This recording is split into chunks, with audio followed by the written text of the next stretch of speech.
Hey everyone, welcome back to our urban homestead and welcome back to my kitchen. I am so excited about tonight's dinner. So excited. This is a delicata squash. I did not grow any this year. Highly regretting it, but my local farmer did, and so I picked some up from them. I'm just making one. I'm gonna slice it in half. Maybe I should make two. Yeah, I'm gonna do two of them. This squash, if you have never tried it, is absolutely delicious. My friend Rachel in New York sent me some seeds for these, and I grew them, and these are absolutely wonderful. They taste like a sweet potato. April's not a fan of squash, but I can get her to eat this. So we're making stuffed delicata squash. I'm gonna go get the other one that's in my pantry, and I'll be right back. So next year, I definitely will be growing these again. I don't know why I didn't grow them this year. I think I was trying to like experiment with a couple different squashes. Those didn't turn out, but that's okay. I know that I can grow these really, really well, and I know that we love them. So definitely delicata squash is on the garden plan for next year. All right, I'm gonna flip the camera around. We're gonna cut these up, and you know I'm saving them seeds. So just gonna cut this in half, and I'll show you what the inside looks like. Like, who likes this inside of a squash? I'm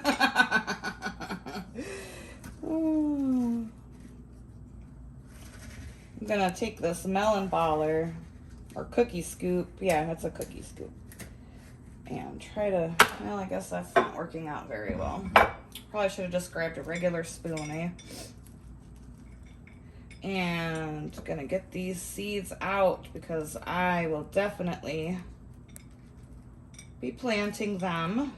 And these are heirloom variety, and I know the farmer that grows these, they do not spray any pesticides or anything like that on their food. I feel comfortable saving the seeds from this and growing it in my garden next year. And I mean, that's a lot of seeds. A lot of seeds, guys. All right, I'm gonna finish getting this done. Let's see. And I'm just kind of like getting that like goopy part. You don't have to. So that's what we want it to look like. You can roast these seeds too if you don't grow a garden. Roast them like you would pumpkin seeds. They are really, really good. Salt them and yeah, super delish. All right, I've got on the stove, I've got some local sausage. April and I took a little day trip and stopped at our favorite local meat market where they raise the animals and then they sell the meat from them. So over here I've got 1 pound of that sausage and 1 onion, and I'm gonna get this turned on and get that browning while I cut up the other squash. You can totally make this without meat too if you want. It's perfectly acceptable. I have some rice. You can use quinoa. You can use whatever you want. I'm gonna go ahead and get this meat. Although it was seasoned, I'm gonna season it up just a little bit. And I'm gonna use a can of my mushrooms that I canned. If you have fresh, by all means, saute those up you know, throw them in there when you're doing your sausage, or if you're not eating meat, then do it with your onion. I'm gonna season this with some garlic, some salt and pepper, and a bit of oregano. You can season it any way you want. That's the great thing about cooking and the great thing about recipes. I always tell my friend Chris that, you know, recipes are just a guideline.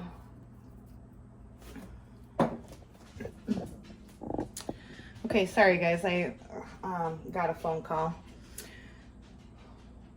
If you could just put up whatever your religion is, I don't care what your religion is. If you pray, if you just believe in a higher power, or if you send out positive vibes, please put out some vibes or prayers for my best friend's sister. She's really going through some stuff. So I'm going to recap. Got the sausage, the onion, the mushrooms, seasoned it with garlic powder, oregano, hey, salt and pepper. And I tasted it. Sorry about the dogs. We have 4 dogs. I don't know what you want. They're gonna bark. I tasted it. Tastes wonderful. This is some rice. Gonna get that in here and get that all mixed up. Okay, I am gonna take a little bit of tomato soup, not a whole lot, just a scotch, I don't know, maybe 1/4 cup, and mix that in there with it. Diced tomatoes would be wonderful in this, but I only have the quart jars of the diced tomatoes, and I don't want to waste a whole quart jar of my diced tomatoes. All right, let's move on over. You guys, I can't. I know, that's a lot of stuffing. I'm not going to use it all. What I don't use, I will probably freeze some of this and save some in the fridge, and I'll just like bake a sweet potato and have this on top of it for breakfast, because I don't eat, well, it's like lunchtime when I eat, so that's my breakfast. All right, let's come on over to the squashes. All righty, we're gonna salt and pepper the inside of these.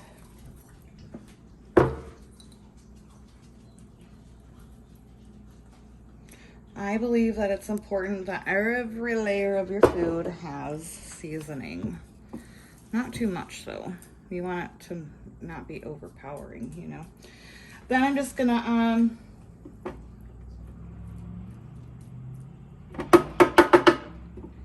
yeah, make a mess while I stuff these. It's okay.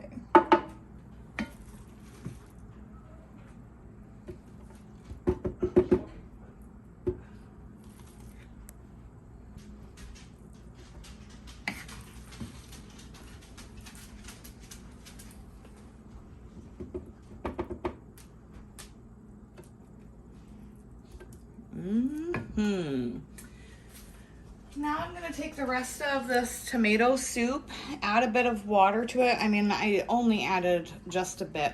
So I'm going to add some water to this, pour it in the bottom here, and these are going to bake at 350 until the squash is nice and soft. So anywhere from 30 to 45 minutes, and we'll have April come back and take a taste test. I thought I would share with you, for those of you who want to try it but have never done it, how to save squash seeds. So when you scoop them out, I just put them into my mesh strainer, and you rinse them. You want to get all of like the stringy stuff and the flesh off. And since we don't use paper towels anymore, I have them on a plate on a washcloth, a dish rag, what I wash my dishes with, whatever you want to call it. And I just spread them out. These are gonna sit not in direct sunlight, just in my kitchen for 3 to 7 days. You want these to be very, very dry. So probably after 2 days, I will take them off of this washcloth and just have them setting on a plate. And you know, every day I'll just go and like mix them up like that to make sure that they're completely dry. But that is how you save seeds from squash so you can grow them in your garden next year.